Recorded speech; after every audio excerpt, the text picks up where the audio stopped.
အားလုံးပဲမင်္ဂလာပါ Vision Pro ကကြိုဆိုလိုက်ပါတယ်ကျွန်တော်ဒီနေ့ရာသီဥတုကလည်းကိုယ့်ဘက်ပါတယ်ဆိုတော့ကျွန်တော်တို့ခေါက်ဆွဲပြုတ်လေးလောက်စားမယ်ပေါ့နော်ခေါက်ဆွဲပြုတ်ကိုဒီတိုင်းပဲမစားဘဲနဲ့အသားတွေအတီးတွေထည့်ပြီးတော့စားပါမယ် Okay ဗီဒီယိုလေးဆုံးအောင်ကြည့်ပေးပါဦး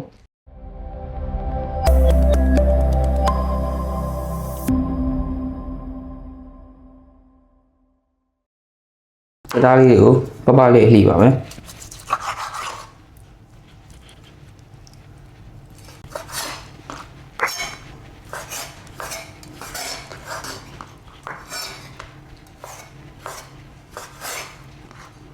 Very nice, bro. Okay.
ကဲဒါဆိုရင်တော့အရသာရှိတယ်ကြက်သားခင်တပွဲနဲ့ပူပူချင်းဆက်ခေါက်ဆွဲဖို့တော့ရပြီဖြစ်ပါတယ်အခုကြည့်ရအားပေးတဲ့အားလုံးကျေးဇူးတင်ပါတယ်နောက်ဗီဒီယိုမှာပြန်လည်ဆုံတွေ့ကြပါဦးမယ်ခင်ဗျာ